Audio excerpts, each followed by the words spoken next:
কে গাইল এসে সামের গারু শূন্য কাফেলা।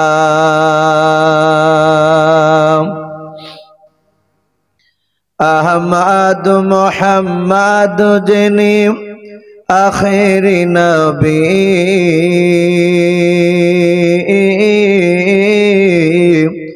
যার অশিলাতে সৃজন হলো এ সুন্দর পৃথিবী, যার নূরের রবি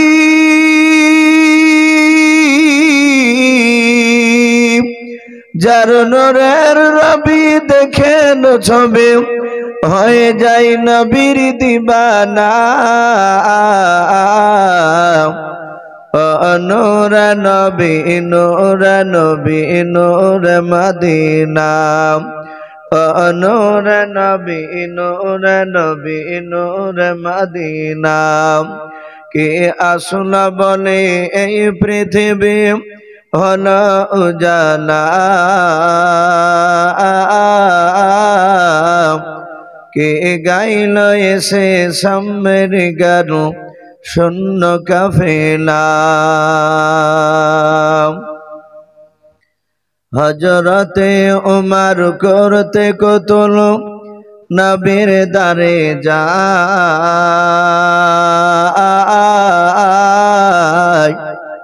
আর নূরানী তার চেহারা দেখে উমর ফিদা হয়ে যায়। একবার মহব্বতে বলুন সুবহানাল্লাহ। হযরতে উমর করতে কতল নবীর দারে যায়, আর নূরানী তার চেহারা দেখে উমর ফিদা হয়ে যায়। যার মায়াবী চেহারা যার মায়াবী চেহারা দেখে উমর হয়ে যায় নবীর দিবানা। নূর নবী নূর নবী নূর মদিনা, নূর নবী নূর নবী নূর মদিনা। কি আসল বলে এই পৃথিবী হলো উজালা, কে গাইল এসে সামের গানু শূন্য কাফেলা। ভাই আমরা চা খেতে খেতে আরেকবার মহব্বত দুরূদ ইব্রাহিমটা বাবজু পড়িনি। আল্লাহুম্মা সাল্লি আলা মুহাম্মাদি ওয়া আলা আলি মুহাম্মাদ কামা সাল্লাইতা আলা ইব্রাহিম ওয়া আলা আলি ইব্রাহিম ইন্নাকা হামিদুম মাজিদ। আল্লাহুম্মা বারিক আলা মুহাম্মাদি ওয়া আলা আলি মুহাম্মাদ কামা বারাকতা আলা ইব্রাহিম ওয়া আলা আলি ইব্রাহিম ইন্নাকা হামিদুম মাজিদ। সাল্লাল্লাহু তাআলা আলাইহি ওয়াসাল্লাম। শ্রদ্ধেয় জনাব, আজকের জালসায় নির্বাচিত মনোনীত যোগ্যতম সভাপতি মহাশয় ও সম্মানিত আমন্ত্রিত উলামায়ে কেরাম ও আমার সম্মুখের শ্রদ্ধেয় বাজুষ্ঠ বাবা জীবনেরা, আমার সমবয়স্ক সমজস্ব যুবক ভাইয়েরা, পর্দার আড়ালের মা বোনেরা ও আমার সম্মুখের কচি কচি স্নেহের বাচ্চারা, সকলকে জানাই আমার বুক ভরা ভালোবাসা সালাম। আসসালামু আলাইকুম ওয়া রাহমাতুল্লাহি ওয়া বারাকাতুহু। আলহামদুলিল্লাহ, সমস্ত প্রশংসা সে মহান রব্বুল আলামিনের জন্য, যে মহান রব্বুল আলামিন আমাদেরকে বড় ভালোবেসে রহম করে বিভিন্ন গুনার মজলিস থেকে বাছাই করে নিয়ে এসে প্রচন্ড শীতের রাত্রিতে গরম বিছানাকে বাপজে ত্যাগ করে তার রহমতের মজলিসে আমাদেরকে নিয়ে এসে বসা রব্বুল আলামিন সুযোগ করে দিয়েছেন। বাপজি, এটা আমাদের বাহাদুরি নয়। আমরা হয়তো অনেকে ভাববো যে আমরা ইচ্ছাকৃত এখানে এসেছি, এটা হতে পারে না। এই ধারণা যদি থাকে বাবজি সেটা আমাদের ভুল। নবীজি বলেছেন আল্লাহ যাকে ভালোবাসে মহান রব্বুল আলামিন তার মহব্বতের বান্দা বান্দিকে এই রকম রহমতের মজলিসে নিয়ে এসে বসে দেয়। তাহলে আমরা বাপ যেখানে বসতে পেরেছি তাহলে জানতে হবে যে পেছনে করোনা আছে আমার আল্লাহর, বলুন আলহামদুলিল্লাহ। তো ভাই সে মহান রব্বুল আলামিনের কৃপায় তার রহমতে এসে বাপজি দয়াতে তার রহমতের মজলিসে আমাদেরকে নিয়ে এসে বসে রেখেছে, আমরা বসে থাকতে পেরেছি। তাই মহান রব্বুল আলামিনের দরবারে শুকরিয়া স্বরূপ মহব্বতে উচ্চ আওয়াজে বলুন আলহামদুলিল্লাহ। আর একবার জোরে সোরে বলুন আলহামদুলিল্লাহ। তারপরে পরে আপনার আমার নবী যিনি ধর্মের গুরু বিশ্ববরণ্য নেতা নবী কুল শিরোমণি পয়গম্বর আযম যিনি সাইয়্যিদুল মুরসালিন ও খাতামান নবিয়্যিন, যিনি হাবিবে কিবরিয়া আশরাফুল আম্বিয়া, যিনি হায়াতুন নবী জিন্দা নবী জনাবে মুহাম্মদুর রাসূলুল্লাহ সাল্লাল্লাহু তাআলা আলাইহি ওয়াসাল্লামের উপরে অগণিত দুরূদ ও সালাম বর্ষিত হোক, অর্পিত হোক, সকল বলুন আল্লাহুম্মা আমিন। ইসলাম দরদি বাবজু ভাইরা, আমি আপনাদের সম্মুখে কুরআনুল কারীম থেকে বেশ কয়েকটা এত টুকরা আমি পরিবেশন করেছি, তেলাওয়াত করেছি। তারপরে পরে বিশ্ব নবীজির পবিত্র জবান থেকে মাত্র দুটো হাদিসের টুকরা পাঠ করেছি। ইনশাআল্লাহ যথাসময়ের মধ্যে আমার বক্তব্য আমি ইতি করব। ভাই যেহেতু লাস্টে আমি, আমার পরে মনে হয় আর বক্তা নেই। আজকে জালসার যিনি বিজ্ঞাপিত বক্তা প্রধান হিসাবে ছিলেন উনি আমারই উস্তাদ হযরত মাওলানা শাইখুল হাদিস বদরুল আলম দামাত বারকাতুহুম আলিয়া। উনি আপনাদের সামনে বাবজি মূল্যবান কথা উনি আমার আগেই বলে ফেলেছেন। আমি আপনাদের কাছে বাবজি এসেছি দু চার কথা বলার জন্য। মানুষ আমরা বিরক্ত হব না, লাস্টেকার বক্তার বাবজির টাইম নির্ধারিত থাকে না। খুব যদি বেশি মানুষ শোনা হয়তো ঘন্টা খানিক, তার বেশি বেশি হলে বাবজি হয় তার মিনিট 15 আলোচনা শুনে। যেহেতু বাবজি লম্বা বিরাট রাত্রি, রাত্রি এখন 10টা 11টা মানে 12টার কাছাকাছি মানে বিরাট রাত্রি। সেই 5টার আগে বাবজি মাগরিব হয়েছে। আমরা বসে আছি নবীজির বাবজি মহব্বতে একটু আখিরি দোয়া নেওয়ার উদ্দেশ্য নিয়ে। আল্লাহ রাব্বুল আলামিন তার রসুল জনাবে মুহাম্মদ রাসূলুল্লাহ সকল সাল্লাল্লাহু তাআলা আলাইহি ওয়াসাল্লাম, আমরা জানি নবী আমার দুনিয়ার বুকে এক নয় দুই নয় 63 বছর বাবজি বেঁচে ছিলেন। এই 63 বছরের মধ্যে রাসূলুল্লাহ মাত্র বাবজি 23 বছর ইমানের মেহনত করেছিলেন, বলুন আলহামদুলিল্লাহ। মাত্র 23 বছর। এই 23 বছর ইমানের মেহনত করার পর আল্লাহ রসুলকে বাবজি শুরু জামানায় সবাই বাবজি নবীকে চিনত না। মানুষেরা জানতো যে ইনি আলামিন সত্যবাদী এলাকার মানুষরা, কিন্তু মক্কার বাহিরকার মানুষরা তারা বিশ্ব রসুলকে তারা জানতো না। কিন্তু মানুষেরা বাবজি বলা বলি করত, তাই তারা শোনার পর এসে নবীর চরিত্র দিকে তারা ফলো করত। আমার বিশ্ব নবী অনেক মার খেয়েছে কলেমার দাওয়াত প্রচার করতে গিয়ে।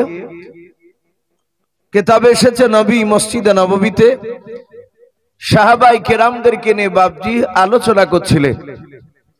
আজ যেমন আপনারা কেশবপুর এই নদাপাড়া হাফিজিয়া মাদ্রাসার যে জালসা শোনার জন্য বাবজি বসে আছে, প্রায় বক্তা দেখি বাবজি আপনারা চেয়েছে কথাগুলো শুনছিলেন। নবীর সাহাবায়ে কেরাম তারা নবীর চেহারার দিকে চেয়েছে বাবজি, তারাও কথাগুলো শুনছিলেন। তাকে নবী আমার আলোচনা করতে করতে রাসূল হঠাৎ করে বাবজি চুপ করে বাবজি রাসূলুল্লাহ তাকাতে লাগলেন। সাহাবারা বলেন আমরা নবীজির চেহারার দিকে চেয়ে দেখলাম নবীজির দুই চোখের কোনা দিয়ে বাবজি ঠোপে ঠোপে পানি ঝরছে। সাহাবা আবু বকর রাদিয়াল্লাহু তাআলা আনহু বাবা আল্লাহর নবীকে বলেন, হুজুর আপনি আমাদের দিকে তাকিয়ে কেন কান্না করেছেন বলেন? ওগো নবী, আপনার চোখের পানি আমরা সহ্য করতে পারি নাই। আল্লাহর নবী জনাবে মুহাম্মদ রাসূলুল্লাহ সাল্লাল্লাহু তাআলা আলাইহি ওয়াসাল্লাম নবী আমার বললেন, আবু বকর আমি তোমাদের চেহারা দেখেছি, আমার বহুদিনকার পুরানো কথা মনে পড়ে যায়। হযরতে আবু বকর ডাক দিয়ে বলেন, নবী গো আপনার এমন কি পুরানো কথা মনে পড়ে যায়? রাসূল বলেন, নবী বলেন, সাহাবা, এখানে অনেকগুলো সাহাবা তোমরা রয়েছো, এই সাহাবার মধ্যে অনেক সাহাবার কথা আমার মনে পড়ে যায় যে দিনকা তারা আমাকে চিনতে পেরেছিল না চিনার কারণে আমাকে ধরে তারা মেরেছিল। ওরে সাহাবা আবু বকর, আমি সেই সাহাবাদের দিকে চেয়ে দেখতে যে তারা আজকে আমার জন্য জীবন দিতে পর্যন্ত তারা তৈরি হয়ে গিয়েছে। আল্লাহ নবীর সাহাবা হযরত ওমর ফারুক রাদিয়াল্লাহু তাআলা আনহু নবীজির হাত দুখানা জোড়ে ধরে কেঁদে কেঁদে বলতে লাগলেন, নবী গো বেয়াদবি হলে মাফ করবেন হুজুর। ওগো নবীজি, আমি ওমর ঈমান আনার পর রাসূল শুনালেন, বেঈমানেরা আপনাকে মারার কেউ সাহস পায় নাই। ওগো নবীজি, আমি আপনার কাছে ঈমান আনার পূর্বে বেঈমানেরা আপনাকে অনেকে ধরে মেরেছে। ও রাসূল, আমি ওমর ঈমান আনার পর আর কোন বেঈমান আপনাকে মারতে পারে নাই। আল্লাহ দরদি নবী ওমরের হাত দুখানা ধরে বলেন, ওমর রে, তুমি হয়তো ভুলে গিয়েছো, আমার মনে আছে। ওমর, তুমি ঈমান আনার পর এক ইহুদের আলেম বেঈমান আমাকে ন্যায় অন্যায় করে কথা বলেছিল। ওমর বলছিল, হুজুর আপনাকে ন্যায় অন্যায় করে কথা বলেছিল এক বেঈমান। সেই ইহুদির আলেম বলে, হ্যাঁ।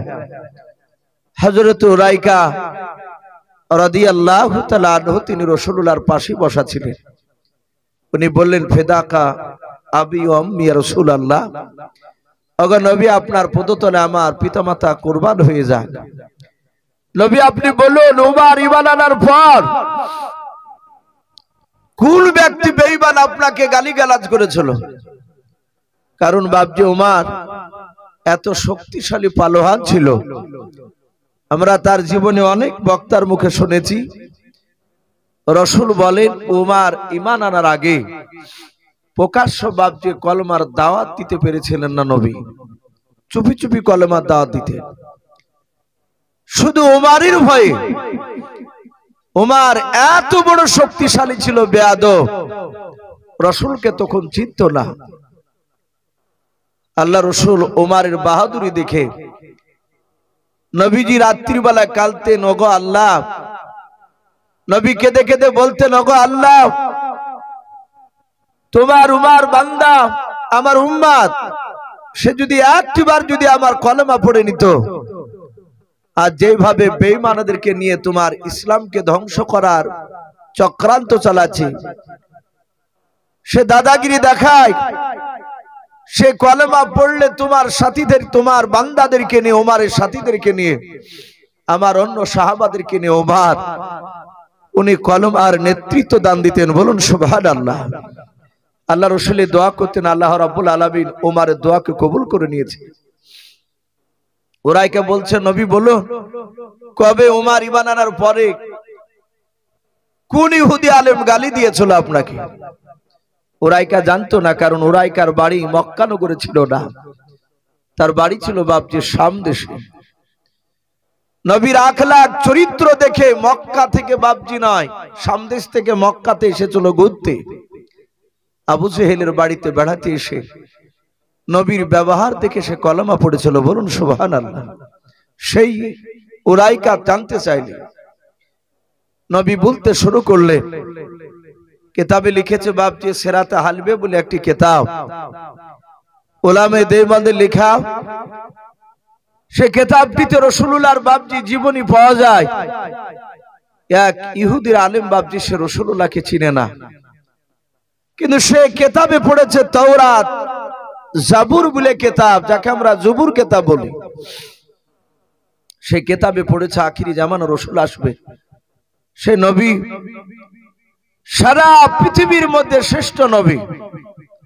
আমরা এমন একজন বাপজি নবীকে পেয়েছি যে নবী দুনিয়াতে আসার পূর্বেও একেবারে আদম আলাইহিস সালাম থেকে নিয়ে হযরত ঈসা রুহুল্লাহ আলাইহিস সালাম পর্যন্ত 1,24,000 মতান্তরে 2,24,000 নবী রাসূল আল্লাহ যত পাঠিয়েছে, সব নবী রাসূলের কাছে আল্লাহ আনন্দ করে আমার বিশ্ব রাসূলের অ্যাডভার্টাইজ করেছেন। জোরে বলুন আলহামদুলিল্লাহ। নবীজির কথা বলতেন, আমি আখিরি জামানার আমার রাসূলকে আমি পাঠাবো। সম্মানিত ভাইরা আমার, বাবা জীবনেরা, এই নবীজির গুণাবলী শোনার পর অন্যান্য নবী রাসূলরা তারা বলতেন, ওগো আল্লাহ, আমাকে নবী রাসূল না করে যেই নবীর তুমি বর্ণনা করেছো এত বড় দামি নবী, সেই নবীর যদি আমাকে উম্মাত করে বানাতে পাঠাতে, তাহলে আমি নবী রাসূল হওয়ার চেয়ে নবীর উম্মাত হলে এর চেয়ে বেশি খুশি হতাম। বলুন সুবহানাল্লাহ। এই নবীর আফসোস করতেন, সেই নবীর উম্মাত আমরা। ইহুদের আলেম পড়েছে যে মুহাম্মদ সাল্লাল্লাহু তাআলা আলাইহি ওয়াসাল্লাম যিনি আখিরি জামানার রাসূল হবে, তিনার চরিত্র সব ভালো, কিন্তু তার সবচেয়ে বাপজি দুটো বড় মহৎ গুণ হবে। সেটা হচ্ছে বলা হয়েছে কিতাবে তাওরাত জবুর কিতাবে, যে আখিরি জামানার যিনি রাসূল হবে তিনার সামনে হাজারো অন্যায় করলে তিনি অন্যায়কারীকে তিনি মাফ করে দিবেন। উনি জীবনে আমানতের খেয়ানত করবেন না। এটা হচ্ছে বাপজি রাসূলুল্লাহর চরিত্র কথা দেওয়া আছে। আর নবী পবিত্র জবানে এটা বলেছেন, আমার যারা উম্মতি হবে তাদের চরিত্র খারাপ হবে না। বলুন আলহামদুলিল্লাহ। সে আলেম হোক আর হাজী হোক আর যেই বেটা হোক না কেন, নবীর প্রকৃতি উম্মত হতে হলে বাপজি তার চরিত্রের মধ্যে কোনো ভুল আসবে না নবীর উপর ঈমান আনার পরে। আমার বিশ্ব নবীর বাপজি কথাটা শোনার পরে ইহুদির আলেম মনে মনে চিন্তা করলে মনে হয় রাসূলুল্লাহ দুনিয়ার বুকে চলে এসেছে। যে ইহুদির আলেমটা বাপজি কিতাবটা পড়েছিল, সেই ইহুদি আলেমটার নাম কিতাবে এসেছে বাপজি রাহাব। কি নাম বললাম ভাই? রাহাব বলে নাম। ইহুদির সবচেয়ে বাপজি আরবের মধ্যে বড় আলেম। সে আলেম কিতাবটা পড়ার পর তার একটা ভাতিজাকে ডেকে বলল, ভাতিজা, এত সাজগোজ করে কোথায় বেরোছো? বলে, চাচা আমি শাম দেশে যাচ্ছি। বলে, কেন? বলে, আমি সেখানে ব্যবসা করতে যাচ্ছি। আল্লাহ রাসূল সাল্লাল্লাহু তাআলা আলাইহি ওয়াসাল্লামের ব্যাপারে ইহুদির আলেমটা সে জীবনীটা পড়েছে তাওরাত জবুরে, কিন্তু ইহুদি আলেমটা রাহাবের বাপজি ভাতিজা, সে কিন্তু নবীকে চিনে না। বলল, ভাতিজা, সিরিয়ায় ব্যবসা নাই, শাম দেশে ব্যবসা করতে গেলে দেখবা মানুষে যদি বলা বলি করে যে মক্কা নগরে একটা যুবক ছেলে সে নবুয়ত দাবি করেছে, তার নাম হবে মুহাম্মদ। সকলে ঠোঁট নড়ে বলুন সাল্লাল্লাহু আলাইহি ওয়াসাল্লাম। সেই নবীর আব্বার নাম হবে আব্দুল্লাহ, তার দাদার নাম হবে আব্দুল মুত্তালিব।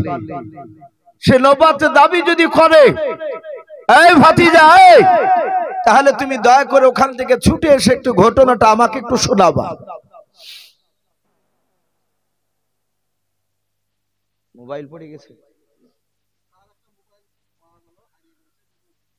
যাক ভাই, একটা মোবাইল পাওয়া গিয়েছে। কোন বাপজির কোন ভাই কিংবা মা বোনে যদি পড়ে যায়, সঠিক প্রমাণ দিয়ে এই জালসাটি স্টেজের উপর রাখা আছে, দয়া করে নিয়ে যাবে।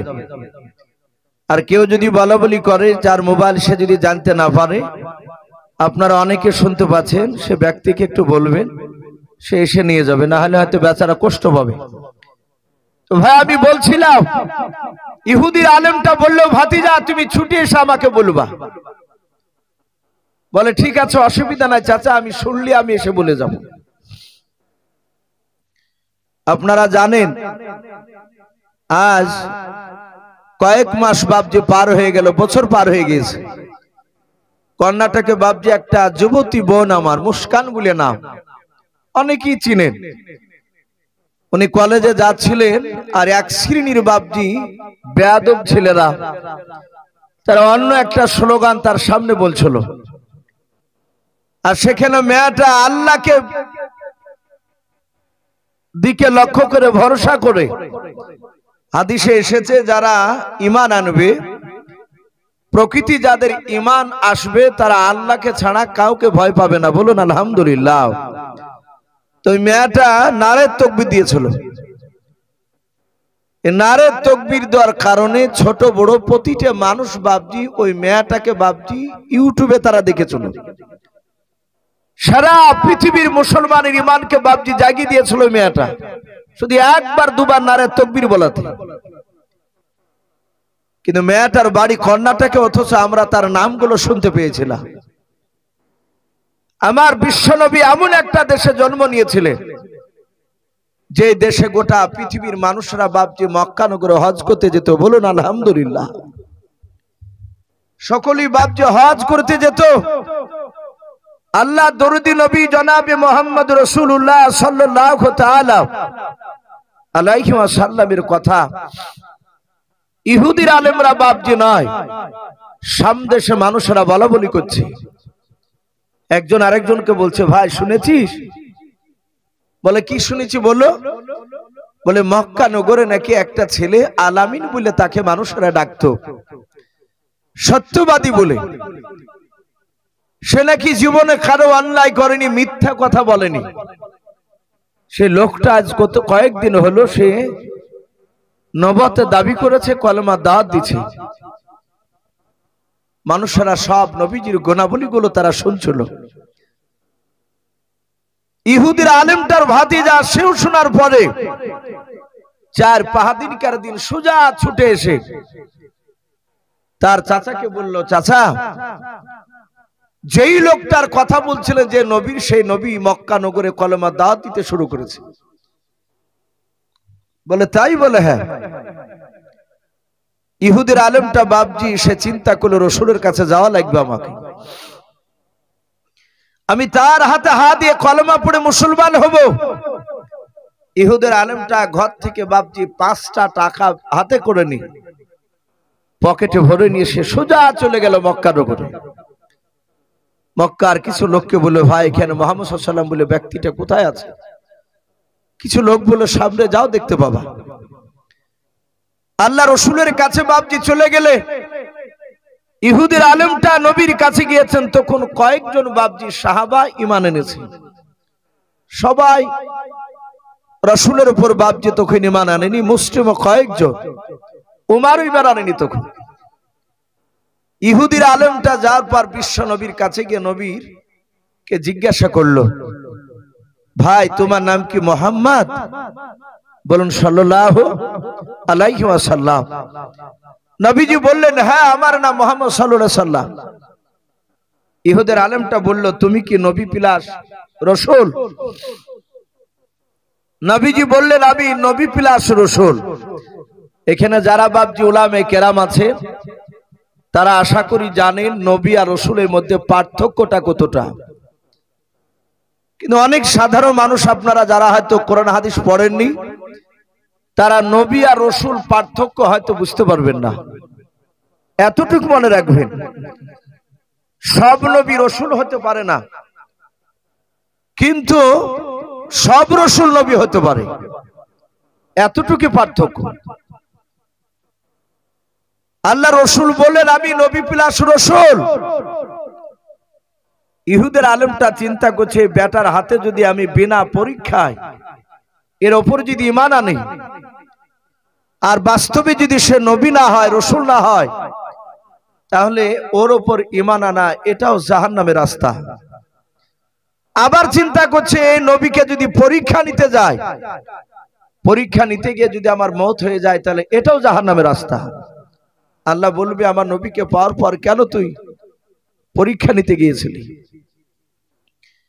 ইহুদের আলেমটা চিন্তা করলে আমি বিনা পরীক্ষায় এর উপর ঈমান আনবো না। ইহুদের আলেমটা পকেট থেকে 5টা টাকা বের করে আল্লাহর নবী জনাবে মুহাম্মদ রাসূলুল্লাহ সাল্লাল্লাহু তাআলা আলাইহি ওয়াসাল্লামের হাতে বাবজে ধরে দিলেন। আল্লাহর নবী টাকাটা ধরার পর বললেন, ভাই এই 5 টাকা আমি কি করব? বলে, নবী গো, আমি 5 টাকা আপনার কাছে আমানত স্বরূপ রাখার জন্য দিলাম। আপনার এলাকায় 5 টাকার পরিবর্তে 20 কেজি খেজুর ভালো পাওয়া যায়? বলে, হ্যাঁ। ডাক দিয়ে বলেছিল, ওগো আল্লাহর নবী, ও নবী রাসূল শুনে নেন, আমি আপনার কাছে 1 নাই 2 নাই, আমি 15 দিন পর কিংবা 15 দিন কার দিন আমি এসে 5 টাকার বিনিময়ে 20 কেজি খেজুর নিয়ে যাব। এই নবী, আপনি টাকাটা নিয়ে খেজুরগুলো আপনি গুছিয়ে রাখবেন। আল্লাহর নবী জনাবে মুহাম্মদ রাসূলুল্লাহ সাল্লাল্লাহু তাআলা আলাইহি ওয়াসাল্লাম নবী আমার রাগ করলেন না, বিরক্ত মনে করলেন না। নবী আমার মিষ্টি হাসি দিয়ে বললেন, ভাই তুমি 15 দিন কার দিন কিংবা 15 দিন পর এসে তোমার 5 টাকার বিনিময়ে 20 কেজি খেজুর কিনে রাখবো, তুমি নিয়ে চলে যাবা। ইহুদের আলেম আল্লাহর নবীকে বলে বাপজি রাস্তা দিয়ে বাড়ি চলে যাচ্ছে। আল্লাহকে ডেকে বলেন, মাওলা তুমি আমাকে 15 দিন জিন্দা রাখবা, 15 দিনের মধ্যে তুমি উম্মত বানাও, কারণ আমি তোমার নবীকে পরীক্ষা নিতে এসেছিলাম। আমি তোমার নবীকে পরীক্ষা নেওয়ার জন্য আমি 5টা টাকা দিয়েছি। সত্যিকারী নবী হলে তার উপর ঈমান আনব, ভণ্ড নবী হলে ঈমান আনব না। ইহুদের আলেমটা বাড়িতে গিয়ে দিন গুনতে লাগলো। 1 দিন 2 দিন 3 দিন 4 দিন 5 দিন 6 দিন 7 দিন 8 দিন 9 দিন পার হয়ে 10 দিন বাপজি হতে চলল। 10 দিনে সেদিনও পার হয় নাই। ইহুদের আলেমটা সোজা সকালবেলা বাপজি বাড়িতে চলে গেল নবীজির দরবারে। এবার দ্বিতীয়বার মক্কা নগরে কোনো মানুষকে জিজ্ঞাসা করতে হলো না, কারণ ইহুদের আলেমটা নবীর কাছে প্রথমে এসে রাস্তা চিনে গিয়েছিল। আল্লাহ রাসূলের সাহাবারা নবীর কাছে বসা। আমিরুল মুমিনিন উমর ইবনুল খাত্তাব রাদিয়াল্লাহু তাআলা আনহু বাবা নবীর কাছে বসে আছে, খোলা তলোয়ার হাতে করে নিয়ে। মাত্র নবীর আমার কাছে ওমর 4 দিন হয়েছে ঈমান আনা, বলুন সুবহানাল্লাহ। একবার বাপজি টাটকা ঈমানদার সাহাবা ওমর 4 দিন কার হয়েছে বাপজি ঈমান আনা। ওমর ও বাপজি পাশে বসাও। আল্লাহ রাসূলের কাছে আসার পর বাবা ইহুদের আলেমটা বাপজি কথা না বলে সোজা এসে নবীর জামার বাপজি কলারখানাকে চেপে ধরলো। আল্লাহর নবী জনাবে মুহাম্মদ রাসূলুল্লাহ সাল্লাল্লাহু তাআলা আলাইহি ওয়াসাল্লাম নবী বলেন, ভাই তুমি আমার কলারখানা কেন জামার ধরলে বলো? ইহুদের আলেমটা নবীর কলারখানা ধরে বাপজি এভাবে টানতে শুরু করলো, নবীকে হিলাতে শুরু করে দিল। আল্লাহর নবী বলেন, ইহুদি ভাই দয়া করে আমার কলারখানা তুমি ছেড়ে দাও, আমার কষ্ট হতেছে। ইহুদির আলেম বাপজি শুনলো না, আল্লাহর নবীকে ডাক দিয়ে বলল, ভণ্ড তোকে কারা নবী বলে মানে বল, কারা সত্য নবী বলে মানে বল। আল্লাহর নবী বললেন, ভাই এই দেখো আমার পাশে যারা বসে আছে এরা সবাই মিলে আমাকে সত্য নবী বলে মেনে নিয়েছে। ভাই রে, কেন তুমি আমার কলা ধরে আমাকে ন্যায় অন্যায় করে কেন কথা বলছো, আমাকে লিদু ভাষায় কেন কথা বলছো বলো। ইহুদের আলেমটা বলল, তুই ভণ্ড নবী, তোর আব্বা ভণ্ড, তোর মা মিথ্যাবাদী, তোর দাদা মিথ্যাবাদী, 14 পুরুষ তোর মিথ্যাবাদী। ওরে ভাই, আল্লাহর নবী ডাক দিয়ে বলেন, ইহুদি ভাই তুমি আমাকে কেন অত বড় মিথ্যা তহমত লাগাছো বলো, আমার কলার কেন খানা ছেড়ে দাও, কেন এরকম অন্যায় করে কথা বলছো বলো। ডাক দিয়ে বলেছিল, ভাই তোমার কাছে আমি এক নাই দুই নাই, আজ 20 দিন পার হতে চললো, তোমার কাছে 20 দিন আগে আমি 5টা টাকা দিয়ে গিয়েছিলাম, আমি 15 দিন 11 দিন এসে খেজুর নিয়ে যাব বলেছিলাম 20 কেজি, তুমি কথা দিয়েছিলে। 15 দিন আসলাম, সেদিন তুমি অস্বীকার করেছো, তারপরের দিন আসলাম, সেদিন অস্বীকার করলে, আজকে 4 দিন হলো তোমার কাছে আমার আশাও, তুমি একেবারে ওয়াদা খেলাফ করে মিথ্যাবাদী নবী। এই তোমাকে মিথ্যাবাদী নবী, তোমাকে সত্য বলে কেউ মানা যাবে না, এরা বুঝে না, তাই তোমাকে বারণ করেছি, এদেরকে বারণ করেছি, এরা যেন তোমাকে কথা যেন সত্যবাদী বলে যেন না মানে। আল্লাহর নবী জনাবে মুহাম্মদ রাসূলুল্লাহ সাল্লাল্লাহু তাআলা আলাইহি ওয়াসাল্লাম ডাক দিয়ে বললেন, ভাই ইহুদি, আমার মনে হয় তোমার গণনার মধ্যে ভুল রয়েছে। ওরে ইহুদি ভাই, আজ 1 2 3 4 করে আজ 10 দিন হতে চলল, পার হয় না। আর ইহুদি বলছে, না এই আমি তোর কথা শুনবই না, এর আগেও তুই এভাবে মিথ্যা কথা বলেছিস।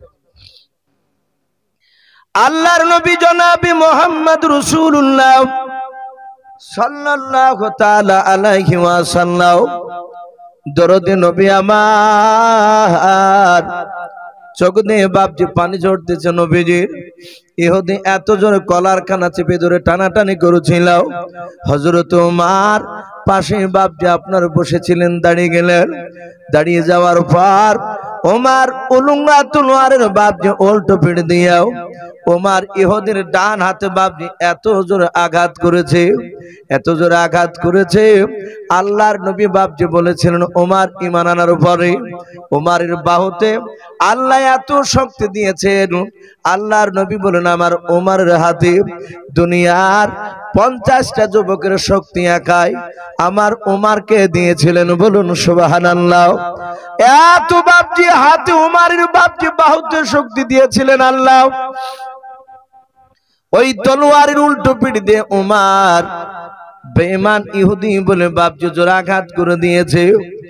ইহুদির হাত খানা নবীজির কলার থেকে ছুটে গিয়েও ইহুদির বাপজি হাতে তলোয়ার মারা জায়গাটায় ইহুদি বাম হাত দিয়ে ধরে বুকের সাথে এভাবে চেপে ধরে ইহুদি কান্না করতে লাগলো।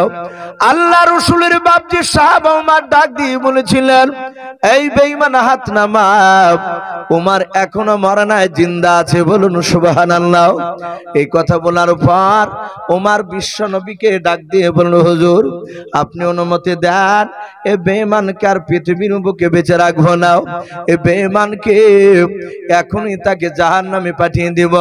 ও আল্লাহর নবী, যে আপনি একবার হুকুম দেন। আল্লাহর নবী জনাবে মুহাম্মদ রাসূলুল্লাহ সাল্লাল্লাহু তাআলা আলাইহি ওয়াসাল্লাম ইহুদের চেহারার দিকে বাপজি চেয়ে দেখলেন, ইহুদের চাউনি বাপজি আলাদা মনে হচ্ছে, কিন্তু তার চোখ দিয়ে পানি ঝরতেছে। ইহুদি মনে মনে ভাবছে, মওলা রে, তোমার নবীকে আমি পরীক্ষা নিতে এসেছিলাম বলে তোমার নবীকে আমি অন্যায় করে গালি দিয়েছি, সত্য নবী না মিথ্যা নবী এটা পরীক্ষা করার জন্য ওগো মাওলা তোমার নবীর কলা ধরেছিলাম, ওমর আমাকে মেরেছে, আমি দেখতে চাই তোমার নবী ওমরের মারের বিচার করে কেনাও, যদি বিচার না করে তাহলে জানবেন আখিরি জামানার নবী হতে পারবে না, এ ভণ্ড নবী মিথ্যা নবী। আল্লাহ রাসূলের চেহারার দিকে চেয়ে কান্না করেছিলেন। ওই দিকে আল্লাহর নবী জনাবে মুহাম্মদ রাসূলুল্লাহ সাল্লাল্লাহু তাআলা আলাইহি ওয়াসাল্লামের কাছে ওমর ডাক দিয়ে বলেন, হুজুর অনুমতি দেন, এই বেঈমানকে জবাই করে জাহান্নামে পাঠিয়ে দেই। এত বড় স্পর্ধা, ওমরের সামনে আপনার কলা ধরে টানাটানি করতেছিল। আল্লাহর নবী বলেন, ওমর উত্তেজিত হও না, তুমি বসে যাও। ওমর বসে পড়লেন। আল্লাহর নবী বলেন, ওমর রে তাড়াতাড়ি বলো, ইহুদে তোমার কলা ধরে চলো না আমার কলা ধরে চলো বলো। ওমর বুঝতে পেরেছে এটা আমার বেয়াদবি হয়ে গিয়েছে। আল্লাহর নবী ডাক দিয়ে বলেন, ওমর রে তাড়াতাড়ি বলো, তোমার কলা ধরে চলো না আমার কলা ধরে চলো ইহুদি বলো। ওমর বললেন, নবী গো, আপনার কলা ধরেছো না আমার কলা ধরে নাই। আল্লাহর নবী বলেন, ওমর আমি কি তোমাকে মারতে বলেছিলাম? বলে নাও।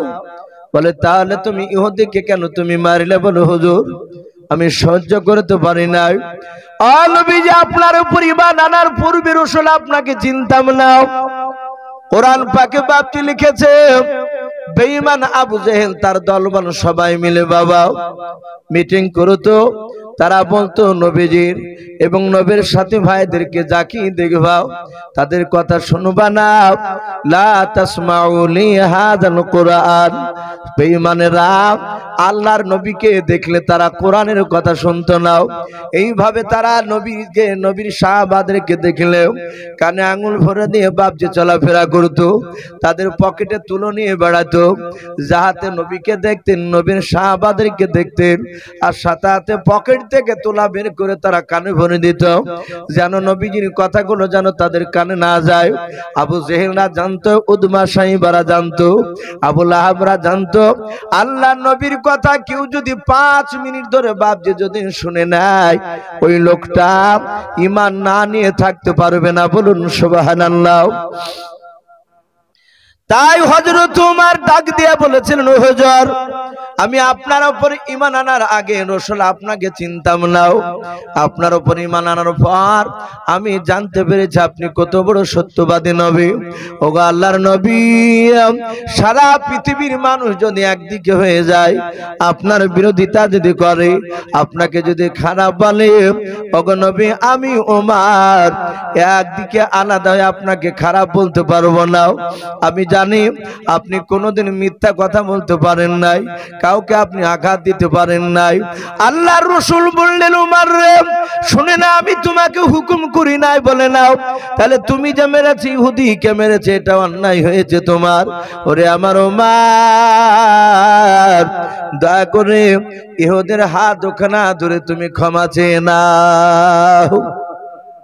ইহুদি মনে মনে ভাবছি, মুহাম্মদ সাল্লাল্লাহু আলাইহি ওয়াসাল্লাম এত কড়া বিচার করবে তা আমি জানতাম না। আল্লাহ রাসূল বললেন, ওমর এখন এই মুহূর্তে তুমি ইহুদির হাত দুখানা ধরে ক্ষমা চাও। ওমর আর শিকিন বরাবর বাপ যে দেরি করলেন নাও, সাথে সাথে ইহুদির হাত দুখানা ধরে বললেন, ওরে ইহুদি ভাই, ওমর কিন্তু বাতিলের কাছে মাথা নত করা বান্দা নয়। বলুন সুবহানাল্লাহ। ওমর ঈমান আনার পর থেকে ওমর লোকটা একেবারে আলাদা, সব সাহাবারা জানতো। ওমর ঈমান আনার পর শুধু রাসূল আর আল্লাহকে ছাড়া কাউকে চিনতেন না। আমরা জানি ওমরের আসল নাম হচ্ছে ওমর ইবনুল খাত্তাব, খাত্তাবের বেটা ওমর। কিন্তু আরেকটা নাম তার লাকাব দেওয়া হয়েছে ফারুক, বলে না ওমর ফারুক রাদিয়াল্লাহু তাআলা আনহু। এই ফারুক এটা আরবি শব্দ, এর আবিধানি করতে হচ্ছে বাপজি পার্থক্যকারী। ওমরে ফারুক, ওমর পার্থক্যকারী। কেন আল্লাহ রাসূল ফারুক টাইটেল দিয়েছিলেন? আমরা জানি আবু বকর, এর ভালো নাম হচ্ছে আবু বকর ইবনে আবু কুহাফা। আবু কুহাফার বেটা আবু বকর। কিন্তু আবু বকরের বাপজি আপনার নামের শেষে দেখেন সিদ্দিক বলে, বলে না? এই সিদ্দিকটা নবীজির দেওয়া টাইটেল, এমনি এমনি দেয়নি। আমার বিশ্ব নবী আবু বকর সিদ্দিক এই কারণে বলেছিলেন যে সিদ্দিক, আজ থেকে তুমি সত্যবাদী, তুমি মিথ্যা বলতে পারো না। আমরা জানি বিশ্বনবী মেরাজে গিয়েছিলেন। মেরাজ থেকে ফিরে এসে মক্কাতে বাপজি মসজিদে মক্কা থাকা অবস্থায়, মক্কাতে নবী থাকা অবস্থায় মদিনাতে যাওয়ার আগে মেরাজে গিয়েছিলেন। কে বলেছেন 49 বছর বয়সে, কে বলেছে বাপজি 51-52 বছরে। তা আল্লাহ রসুল মেরাজ থেকে ফিরে এসে সকালবেলায় ফজর নামাজ পড়ে সাহাবাদের সামনে মেরাজের ঘটনা আলোচনা করছিলেন। বেঈমান আবু জেহেলরা, উতবা, সাইবারা ওরা প্রতিদিন সকালবেলায় মসজিদের দেওয়ালে গিয়ে কান লেগে শুনতো যে মুহাম্মদ সাল্লাল্লাহু আলাইহি ওয়াসাল্লাম রাতের বেলায় এমন কি কথা বানিয়েছে, নিত্য নতুন কথা বলে, নিশ্চয় বানায়। তাই তারা মসজিদের পাশ থেকে বাপজি কথাগুলো শুনতো, শুনে নবীর বিরুদ্ধে অপপ্রচার করে বেড়াইতো। মেরাজের ঘটনা যাহাতে শুনলেন, আবু জেহেলরা জানালা দিয়ে দেখলো যে কোন সাহাবা আসে নাই। কিতাবে লিখেছে সেদিন আসে নাই আমার বিশ্ব নবীর বন্ধু আবু বকর, যে কোনো কারণবশত বাপজি ফজর নামাজ পড়তে যেতে পারেনি। আবু জেহেল, উতবা, সাইবা এরা সব বেঈমানেরা। আর 10টা লোক সোজা আবু বকরের বাড়িতে। আবু বকরকে গিয়ে বলছেন, আবু বকর, আমরা তো তোমাদের দুশমন আর তোমরা আমার দুশমন। আমি সত্য কথা বললে তো বিশ্বাস করবা না। তোমার নবী আজ এমনই ভুলভাল কথা বলেছে, এ শুনলে তুমি অবাক হয়ে যেতে। আবু বকর বললেন, আমার রাসূল ভুলভাল বলতে পারে না, বলুন আলহামদুলিল্লাহ। এটা আমার বিশ্বাস, নবী মিথ্যা কথা বলতে পারে নাই, ও ভুলভাল বলবে না। আবু জেহেল বলল, এক্ষুনি শুনে আসলাম লাত উজ্জার কসম বলছি। বেঈমানেরা সেই সময় লাত উজ্জাকে ডাকতো। ওরা কোনো কথা, সত্য কথা প্রমাণ করতে গেলে ওরা লাত উজ্জা কসম খায়। আমরা যেমন বলি না যে আল্লাহরই কিরিয়ে খোদার কসম বলে তো অনেকে। আর মনে রাখবেন, যে কথায় কথায় ক্রিয়া কাটবে জানবেন ও মিথ্যে কথা মনে হয় বলছি। আল্লাহ বাদ দিয়ে অন্য কারো তো কসম খাওয়া যাবেই না। তো বলছে যে আমি লাত উজ্জার কসম করে বলছি। এই মুহূর্তে শুনে আসলেন, বলে কি, বলে তোমার নবী নাকি আজকে রাতে নাকি ওই মসজিদে হারাম থেকে ওই বাইতুল মুকাদ্দাস গিয়েছিল। যে মসজিদে হারাম থেকে বাইতুল মুকাদ্দাস যেতে, উঠে চেপে যেতে প্রায় 16 থেকে 17 দিন সময় লাগে। বলুন আলহামদুলিল্লাহ। এতটা রাস্তা এক রাতে নাকি ওখানে যাই, আবার ওখান থেকে 70 পাক আসমান পাড়ি দিয়ে জান্নাত জাহান্নাম দেখে আসলো। আবার এসে বাড়িতে এসে শুয়ে পড়লো। যে বাড়িতে শুয়েছিল উম্মে হানির বাড়িতে, তারা নাকি কেউ জানতে পারেনি। বলে, এই আবু বকর, এই কথা কি বিশ্বাস করা যায়? এই কথা কি বিশ্বাস করা যায়? বলো, তুমি সুস্থ মস্তিষ্কে থাকলে কথা কি মানবা? ওরা আবু বকরের অবিশ্বাস যদি চলে আসে তাহলে ওদের জীবন ধন্য, যে আবু বকর ঈমানকে নষ্ট করে দিয়েছে। আমার আবু বকর সিদ্দিক রাদিয়াল্লাহু তাআলা আনহু আবু জেহেল, উতবা, সাইবাদের দিকে লক্ষ্য করে ডাক দিয়ে বলেছিলেন, ও আবু জেহেল, উতবা, সাইবারা শুনে নাও, যেই কথাগুলো তোমরা আমার সামনে বয়ান করিলাও, এই কথাগুলো কি রাসূলুল্লাহর জবান দিয়ে বের করেছে বলাও? তোমরা বানে বানে বলছো না, বলে নাও যে এগুলো আলোচনা করলাম চুল পরিমাণ আমরা বাড়তে বলি নাই এবং চুল পরিমাণ আমরা কম বলি নাই, হুবাহুব জেরাস কবে শোনালাও। আবু বকর বাপ দিয়ে ডাক দিয়ে বলেছিলেন, আবু জেহেল, আল্লাহর নবীর জবান দিয়ে যদি কথাগুলো বেরিয়ে যায়, নবী যদি বলেন আমি মেরাজে গিয়েছিলাম, আমি আবু বকর আল্লাহর নবীর কথাগুলো সত্য বলে মেনে নিলাম। বলুন সুবহানাল্লাহ। আবু জেহেল বলল, একেও পারা গেল না। আল্লাহর নবীজির কাছে আবু বকর দৌড়ে গিয়ে বলেছিলেন, হুজুর আপনি আজ সকালবেলায় ফজরের নামাজের উপর সাহাবাদের সামনে এই কথাগুলোকে আলোচনা করেছিলেন বলুন। আল্লাহর নবী বলেন, আবু বকর রে, তুমি কি আমার কথার উপর সন্দেহ করেছো, বিশ্বাস কে করো নাই? নবীজির বন্ধু আবু বকর কাঁদে আর বলে, নবী আমি আপনার আবু বকর বন্ধু সাহাবা, আপনাকে এত বিশ্বাস করে শুনে নেন হুজুর। আমি বলেছি আল্লাহর নবীজির জবান দিয়ে যদি কথাটা বেরিয়ে যায়, আল্লাহর নবীর কথাগুলো সত্য বলে আমি মেনে নিলাম। আমার বিশ্ব নবী আর থাকতে পারলেন না। আবু বকরকে বুকের সাথে জড়ে ধরে বললেন, আবু বকর আজ থেকে আমি তোমার নাম সিদ্দিক বাড়িয়ে দিলাম। বলুন সুবহানাল্লাহ। তুমি সত্যবাদী। এই উমারের নামটা বাপজি ফারুক এমনি দেয়নি।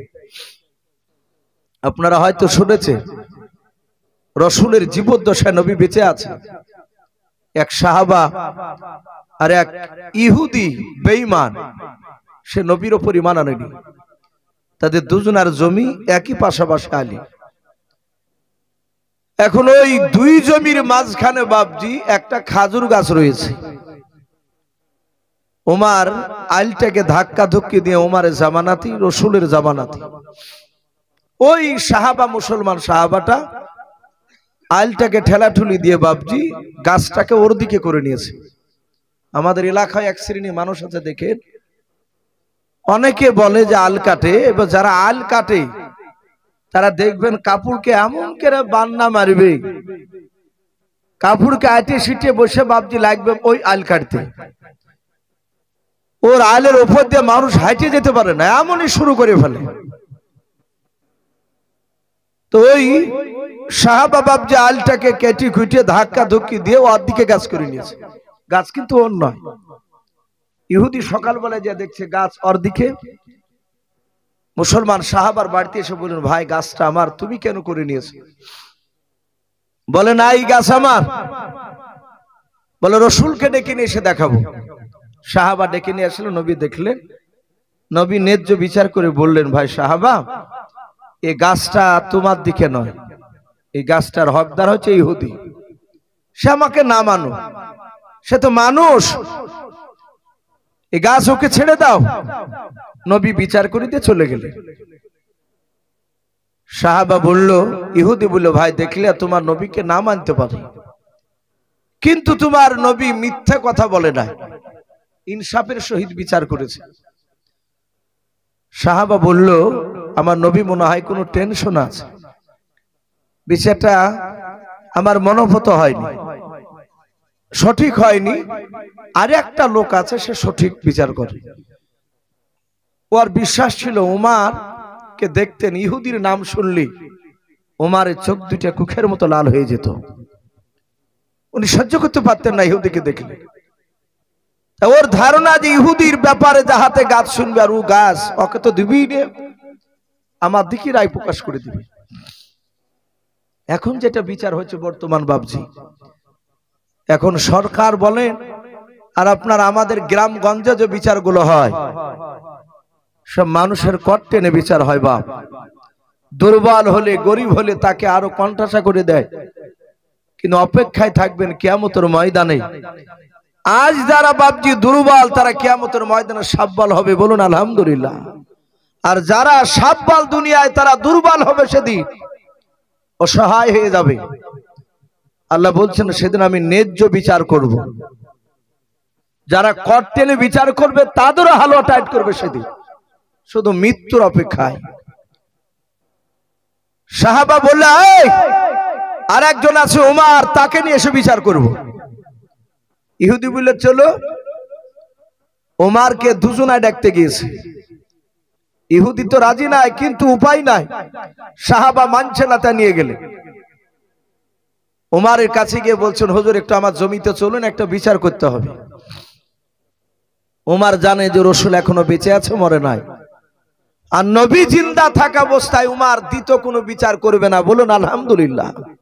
এটা উমারের আকীদা, বিশ্বাস। উমার বললেন, ভাই সাহাবা, এ বিচার আউয়াল না স্নান, এ বিচার প্রথম না দ্বিতীয়? ও হাসতে হাসতে বলেছে বিচার স্নান দ্বিতীয়, 2 নাম্বার বিচার। সাহাবা বুঝতে পেরেছে তাহলে রাসূলুল্লাহর বিচারকে অমান্য করে এখানে এসেছে। দ্বিতীয় মানে প্রথম হলে বলতাম যে আমার কাছে না, নবীর কাছে যাও। সাহাবা বলল দাঁড়াও, এ বিচার কে নিয়ে এসেছে? দ্বিতীয় বিচার কে? প্রথম বিচারটা কে মানে নাই?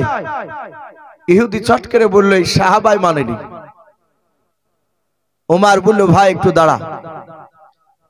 দাঁড়িয়েছে ওমর, ঘরের ভিতর থেকে বাপজি উলুঙ্গা তলোয়ার হাতে করে নিয়ে এসে হাঁটে এসছে, আর সাহাবা মুচকে মুচকে হাসছে।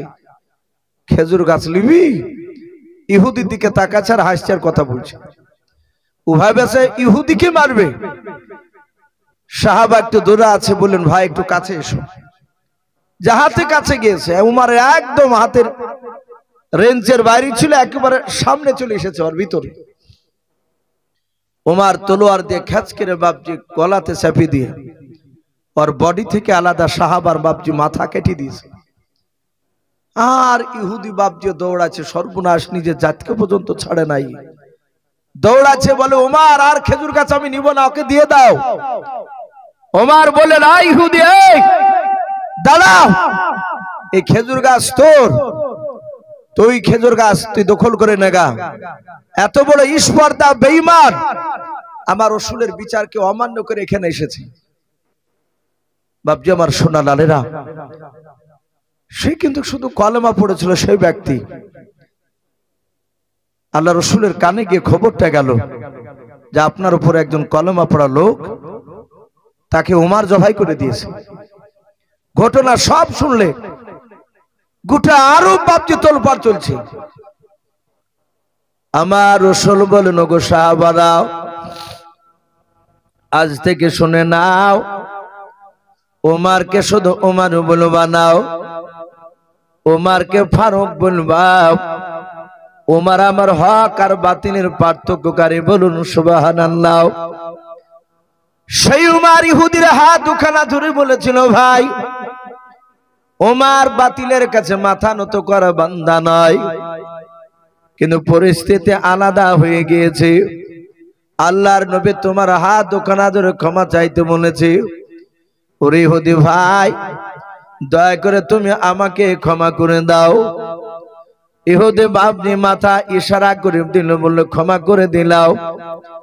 আল্লাহর নবী জনাবে মুহাম্মদ রাসূলুল্লাহ সাল্লাল্লাহু তাআলা আলাইহি ওয়াসাল্লাম, নবী আমার সোজা বাপজি আপনার নয়, নবী যে ওমর নয়, উসমান গনিকে বলে জামাই উসমান গনি বাড়িতে গিয়ে তুমি 25 কেজি খেজুর নিয়ে এসো। 25 কেজি খেজুর নিয়ে আসলেন। আল্লাহর দরদি নবী আমার 20 কেজি খেজুর ইহুদিকে দিলেন। আল্লাহর নবী ডাক দিয়ে বলেন, ইহুদি ভাই, তোমার গণনার মধ্যে ভুল রয়েছে। আজ 1 2 3 4 করে 10 দিন হতে চলো, 10 দিনও পার হয় নাই রে ভাই। এই নাও 5 টাকার পরিবর্তে 20 কেজি খেজুর তুমি নিয়ে নাও। ইহুদি ব্যাগটা ধরে নিলাও। আল্লাহর নবী জনাবে মুহাম্মদ রাসূলুল্লাহ সাল্লাল্লাহু তাআলা আলাইহি ওয়াসাল্লাম, দরদি নবী আমার 5 কেজি খেজুর হাতে নিয়ে আর উপর ইহুদের হাত ওখানে ধরে বলেছিলেন, ইহুদি ভাই, আমার ওমর আবেগে থাকতে না পেরে তোমাকে মেরেছিল রে ভাই, তাই আমি ওমরের হয়ে তোমার কাছে ক্ষমা চাই, দয়া মেহেরবান করে ওমরকে ক্ষমা করে দাও। আর এই তোমার যে আঘাত লেগেছে তার বিনিময়ে তার পরিবার তার 5 কেজি খেজুর দিলাম নাও। ইহুদি বাপজি থাকতে পারলো না। আল্লাহর নবী জনাবে মুহাম্মদ রাসূলুল্লাহ সাল্লাল্লাহু তাআলা আলাইহি ওয়াসাল্লামের বাপজি আকলাক ব্যবহার দেখে বাবা আর থাকতে না পেরে খেজুরগুলো নবীর পায়ে তলে রেখে দিও। নবীর পা দুখানা ধরে বলেছিল, নবী গাও, আমি অন্যায়, আমি অনেক অন্যায় করেছিলাম, আপনার কাছে জেনে শুনে আমি আপনাকে গালিগালাজ করেছিলাম। নবীজি আপনাকে পরীক্ষা নেওয়ার জন্য আপনি সত্য নবী না মিথ্যা নবী এটা জানার জন্য নবী গাও দা মেহেরবান করে আপনি ক্ষমা করে দেন আর আপনার কলমা লা ইলাহা ইল্লাল্লাহ একটু গভীর রাত্রে পড়ে নি লা ইলাহা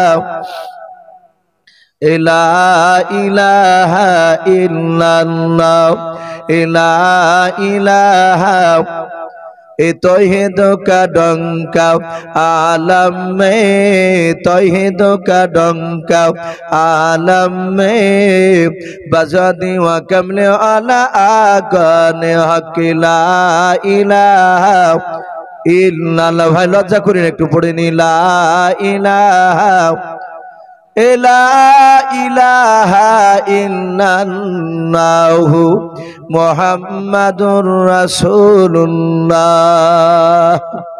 सल्लल्लाहु ताआला अलैहि वसल्लम बापजी সেই ইহুদি ঈমান এনেছিলেন আল্লাহ রাসূলের সাহাবা উমর বলছেন নবী গো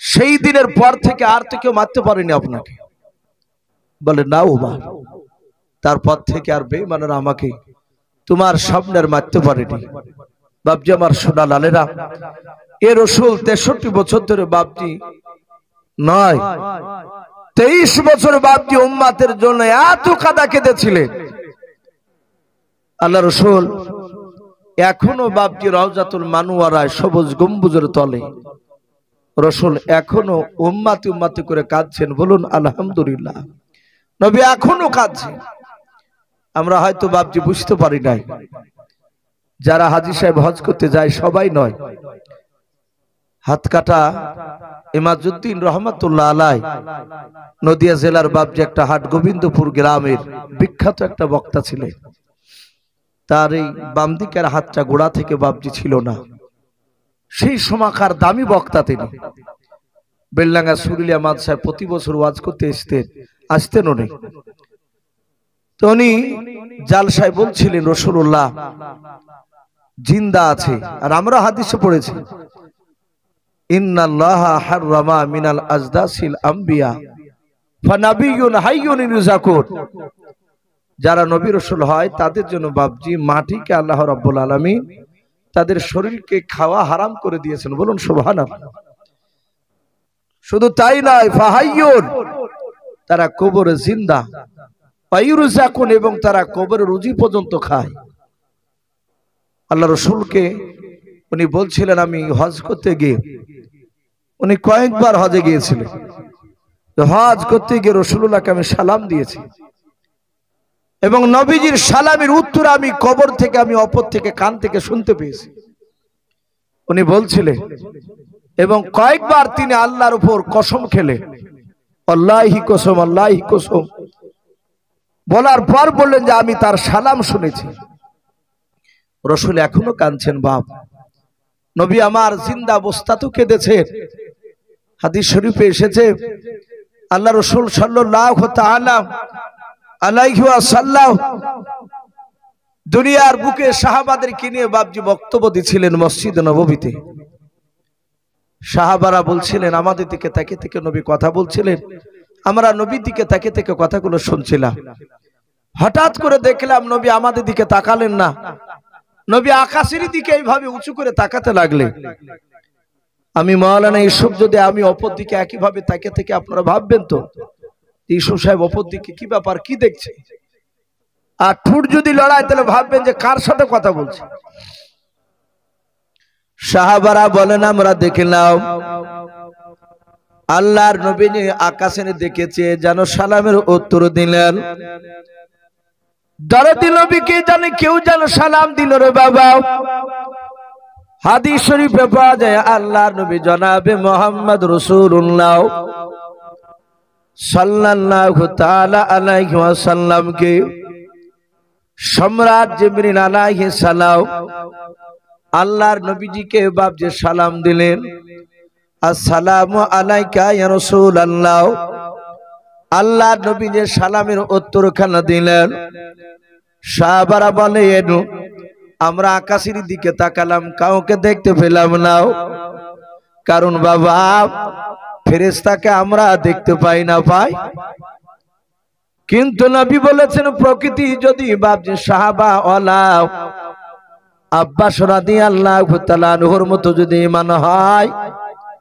ফেরেশতাকে মানুষে যে দেখতে পাবে না তা নয়, দেখতে পেতে পারে। কিন্তু সেদিন সাহাবারা বলেন আমরা কেউ কাউকে দেখতে পেলাম না, কিন্তু দেখলাম নবী কার সঙ্গে যেন ঠোঁট লড়ে লড়ে আকাশের দিকে কথা বলছিলেন। দরদি নবী বলেন ভাই জিবরিল, তুমি প্রথম আসমান থেকে কেন আমাকে সালাম দিলে বলো? দরদি নবী আমার ডাক দিয়ে বলেন জিবরিল ভাই কেন তুমি সালাম দিলে বলো? বলে নবী গো আপনি আমার ডান হাতের দিকে তাকান। আল্লাহর নবী জিবরিলের ডান হাতের দিকে তাকালেন। দরদি নবী আমার ডাক দিয়ে বলেন জিবরিল ভাই আমি তোমার ডান হাতে আমি তাকালাম, বলুন কি বলতে চাও?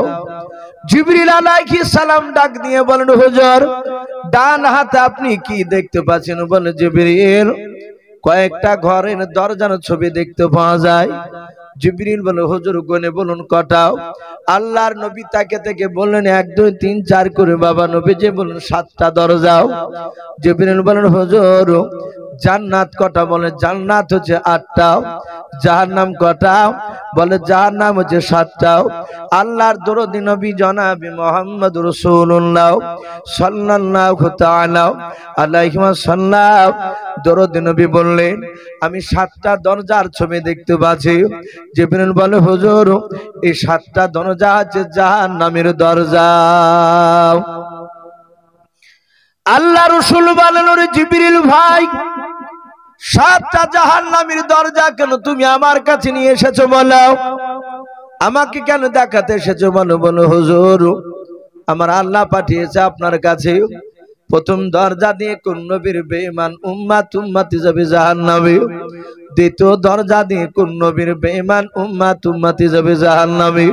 এটা আপনাকে দেখানোর জন্য আমাকে পাঠিয়েছে আল্লাহর নবী জনাবে মুহাম্মদ রাসূলুল্লাহ সাল্লাল্লাহু তাআলা আলাইহি ওয়াসাল্লাম।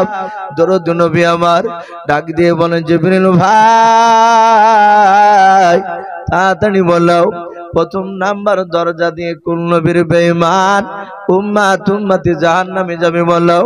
জিবরিল বলে হুজুর প্রথম দরজা দিয়েও হযরত আদম শফিউল্লাহ আলাইহিস সালাম, হযরত দানিয়াল আলাইহিস সালাম, হযরত শীশ নবী আলাইহিস সালাম, এইভাবে বাপজি বেশ কয়েকটা নবী রাসূলের নাম করলেন।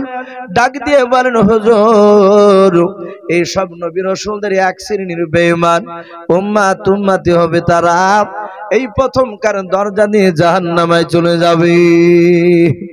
ভাই আর কয়েক মিনিট বসি, রাত্রি অনেক গভীর হয়ে গিয়েছে, প্রায় 1টা বাজতে ছিল। মানুষ ধৈর্যের আপনার বাইরে হয়ে যাচ্ছে মানুষের, যেহেতু আবার ফজরের নামাজ আছে, যেহেতু এখনো বাপজি আমাদের সামনে ফজরের নামাজ। আর একটু বসে ভাই, আর একটু বসে দিয়ে আখিরি দোয়া নিয়ে সবাই বাড়ি যাবো ইনশাআল্লাহ। আল্লাহর নবী জনাবে মুহাম্মদ রাসূলুল্লাহ সাল্লাল্লাহু তাআলা আলাইহি ওয়াসাল্লাম নবী আমার বলেন জিবরিল ভাই দ্বিতীয় দরজা দিয়ে কোন নবীর বেঈমান উম্মতি যাবে বলো? ডাক দিয়ে বলেছিল হুজুর দ্বিতীয় দরজা দিয়ে হযরতে জাকারিয়া নবী আলাইহিস সালাম, হযরতে ইদ্রিস নবী আলাইহিস সালাম, হযরতে মুসা কালিমুল্লাহ আলাইহিস সালাম, এইভাবে বাপ যারো অনেকগুলো কয়েকটা নবী রাসূলের নাম করলেন। বললেন হুজুর এই সব নবী রাসূলদের এক শ্রেণীর বেঈমান উম্মতি হবে, তারা 2 নাম্বার দরজা দিয়ে জাহান্নামে চলে যাবে। 3 নাম্বার দরজা দিয়ে কোন নবীর বেঈমান উম্মতি যাবে বলো জিবরিল ভাই? বলে নবী গো হযরতে লূত নবী আলাইহিস সালাম, হযরতে নূহ নবী পয়গম্বর আলাইহিস সালাম, হযরত ইব্রাহিম নবী আলাইহিস সালাম, এইভাবে বাপ যে নাম করলেন। এই সব নবীদের এক শ্রেণীর বেঈমান উম্মতি হবে, তারা 3 নাম্বার দরজা দিয়ে জাহান্নামে চলে যাবে। আল্লাহর মায়ার নবীর কাছে বাবা জিবরিল 3 4 5 6 করে পর্যন্ত বললেন 7 নাম্বার দরজা বাকি আছে। দরদি মায়ার নবী ডাক দিয়ে বলুন গো জিবরিল ভাই বলো বলো 7 নম্বর দরজা দিয়ে কোন নবীর বেঈমান উম্মত উম্মতে যাবে বলো? হযরত জিবরিল আলাইহিস সালাম কথা বলেন নাই। আল্লাহর নবী বলেন, জিবরিল ভাই তাড়াতাড়ি বলো 7 নম্বর দরজা দিয়ে কোন নবীর বেঈমান উম্মত উম্মতে যাবে বলো? জিবরিল কথা বলে নাই, শুধু ফালফাল করে নবীর দিকে চেয়ে আছে। আল্লাহর নবী বলেন, আমি জিবরিলের চোখের দিকে তাকালাম, দেখলাম তার 2 চোখের কোনা দিয়ে বাপজি পানি ঝরতেছিল। আল্লাহ দরদি নবী বলেন, জিবরিল ভাই তোমাকে আমি 1 2 3 4 করে 7 নম্বর পর্যন্ত নয় 6 নম্বর পর্যন্ত নাম করতে শুনলাম, তোমার চোখ দিয়ে পানি ঝরে নাই। ওরে জিবরিল ভাই 7 নম্বর দরজা নবীর নাম না করে তোমার চোখ দিয়ে কেন পানি ঝরে, কেন কাঁদতেছো তুমি বলো? হযরত জিবরিল আলাইহিস সালাম ডাক দিয়ে বলে, হুজুর 7 নম্বর দরজার নামটা বলতে কষ্ট পাই। আল্লাহর দরদি নবী বলেন, না জিবরিল ভাই কষ্ট পেও না, তাড়াতাড়ি বলো। বলে নবী গো 7 নম্বর দরজা দিয়ে হযরতে ও নবী যে আপনার কিয়ামত পর্যন্ত 1 শ্রেণীর বেঈমান উম্মত উম্মতি হবে, তারা আপনার সুন্নাত অনুযায়ী চলবে না, তারা আল্লাহর কোরআনের বিধান অনুযায়ী চলবে না। নবী গো সেই সব লোকেরা আপনার উম্মত হবে 1 শ্রেণীর বেঈমান, তারা 7 নম্বর দরজা দিয়ে জাহান্নামে চলে যাবে। আল্লাহ রাসূলকে কথাটা বলে জিবরিল আলাইহিস সালাম তিনি অদৃশ্য হয়ে গেলেন। নবী অঝর নয়নে বাপজি কাঁদতে লাগলেন। কাঁদতে কাঁদতে বাপজি রাসূলুল্লাহ বাড়ির দিকে চলে গেলেন। সব সাহাবারা বলেন, রাসূলকে ডেকো না, নবী আঘাত পেয়েছে, নবী ঠিক চলে আসবে। ভাই বিশ্ব নবী আমার 3 দিন ধরে এসেছিলেন না মসজিদে। 3 দিন পর 4 দিনকার দিন রাসূলের বন্ধুরা আবু বকর বাড়িতে গিয়ে নাই রাসূলের বাড়িতে আবু বকরকে ডাক দিলেন। রাসূলের ডাকা সাড়া পেলেন না, নবী উত্তর দেয় না। নবীর কলিজার টুকরা বিটি মা ফাতেমা জোহরা রাদিয়াল্লাহু তাআলা আনহা তিনি সালামের উত্তর দিয়ে বেরিয়ে এসে বললেন, ওগো আমার আব্বার বন্ধুরা, আমার আব্বা কই? আমার আব্বা 4 দিন হতে ছিল বাড়িতে আসে নাই। আবু বকর তিনি কাঁদতে লাগলেন, বলে আমার মনে হয় রাসূল আর জিন্দা নাই। বাপজি সেই নবী আমাদের গুহার ভিতরে বাপজি 3 দিন ধরে কেঁদেছিলেন শুধু উম্মতি উম্মতি করে। জিন্দা অবস্থায় নবী বলেছিলেন, ওগো আল্লাহ আমার একটা উম্মত জাহান্নামে থাকা পর্যন্ত আমি সহ্য করতে পারবো না, আর আমি তোমার নবী জান্নাতে যেতে পারবো না। লাস্টে সাহাবারা বাপজি কেউ রাসূলুল্লাহকে তুলতে পারে নাই। তার বিটি ফাতেমা জোহরা রাদিয়াল্লাহু তাআলা আনহাকে নিকটে এসেছিলেন। সাহাবারা জানতেন নবী তার বিটিকে খুব ভালোবাসতেন, ফাতেমাকে। এটা হাদিসে এসেছে, আপনার নারী আর পুরুষের মধ্যে থেকে একটা মানুষের যদি ছেলে মেয়ে থাকে, বেটা ছেলে চেয়ে বাপজি বিটি মেয়েটাকে বাপজি বেশি ভালোবাসা, এটা হচ্ছে নবীর সুন্নাহ। না আজ বাপজি উল্টো হয়ে গিয়েছে। আজ আমরা মেয়ে হলে বাপজি মনটা খারাপ হয়, মেয়েদেরকে বেশি ভালোবাসি না, যে অনেক টাকা লাগবে বলে বিয়েতে। আমরা বেটা ছেলেকে দেখে ভালোবাসি। বেটা হলে বাপজি 20 কেজি মিষ্টি বিলায়, আর বিটি হলে বাপজি 1 কেজি মিষ্টি দিতে চাই না লোককে আনন্দ করে। এটা আমাদের চরম বাপজি অন্যায়। রাসূল বিটিদেরকে ভালোবাসতে, আল্লাহ নবী এত ভালোবাসতেন, কিতাবে লিখেছে নবীর 4-4টে বেটা বাপজি ইন্তেকাল করেছিল ছোটবেলায়। নবী একটা বেটার জন্য কাঁদেনি, কিন্তু রাসূলুল্লাহ তার বিটির জন্য বাপজি কেঁদেছিলেন। তাই অনুরোধ করব বাপজি, আমি আপনাদের সকলকে বলবো, সে রাসূলের বিটি ফাতেমা জোহরা তিনিও এসে ডেকে বাপজি রাসূলকে উঠাতে পারলেন না। লাস্টে জিবরিল আলাইহিস সালাম এসে বললেন, আসসালামু আলাইকা রাসূলুল্লাহ, হে নবী আপনি কাঁদবেন না। ইয়ারফাউ রাসাকা, নবী আপনি মাথা তুলুন। আপনার যারা প্রকৃত উম্মত উম্মতি হবে তারা একটাও জাহান্নামে যাবে না, বলুন সুবহানাল্লাহ। শুধু তাই নয়, কিয়ামতের ময়দানে আপনাকে মাকামে মাহমুদ বলে একটা জায়গা দেওয়া হবে, যে মাকামে মাহমুদ আদম নবীকে দেওয়া হবে না, ঈসা নবীকে দেওয়া হবে না, দাউদ নবীকে দেওয়া হবে না, মুসা আলাইহিস সালাম কোন নবীকে দেওয়া হবে না, শুধুমাত্র আপনাকেই দেওয়া হবে। আপনার জন্যই বরাদ্দ করা হয়েছে।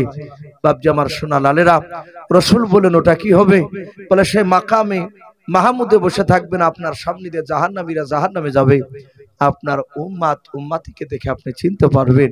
তখন নবী যতবার ওই মাকামে মাহমুদে বসে হাতখানা ধরে আপনি বলবেন আল্লাহ একে জান্নাতে দাও, আল্লাহ ততবারে আপনার দোয়াকে কবুল করে নিয়ে জান্নাতে দিবে। বলুন সুবহানাল্লাহ।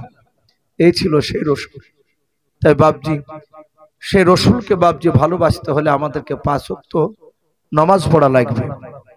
মাদ্রাসা জালসা আলহামদুলিল্লাহ আপনারা যথেষ্ট বাপজি দান দিয়েছেন মাদ্রাসায়। মা বোনেরা পর্দার আড়াল থেকে কথাগুলো শুনছেন, আমি মা বোনদেরকে বলবো, মা বোন, আমার পূর্বেকার বক্তা আমাদের হুজুর মা বোনের সম্পর্কে উনি আলোচনা করছিলেন, শেষের দিকে শুনছিলাম। আমিও মা বোনদেরকে বলবো, মা বোন আপনারা যারা বিবাহিতা মা বোন তাদেরকে অনুরোধ করবো আপনারা স্বামী সেবা করবেন, পর্দায় থাকবেন, 5 ওয়াক্ত নামাজ পড়বেন। আর বাপজি স্বামীর খিদমত করার কথা বলা হয়েছে, এসবগুলো করলে মেয়েদের জন্য রব্বুল আলামিন 8টা জান্নাতের দরজা খুলে দিবেন। বলুন আলহামদুলিল্লাহ। আর বাপজি ভাইদেরকে বলবো আপনারাও আপনার বিবিদের উপর হক পূর্ণাঙ্গভাবে আদায় করবেন, আপনারা ছেলে মেয়েদের হক আদায় করবেন।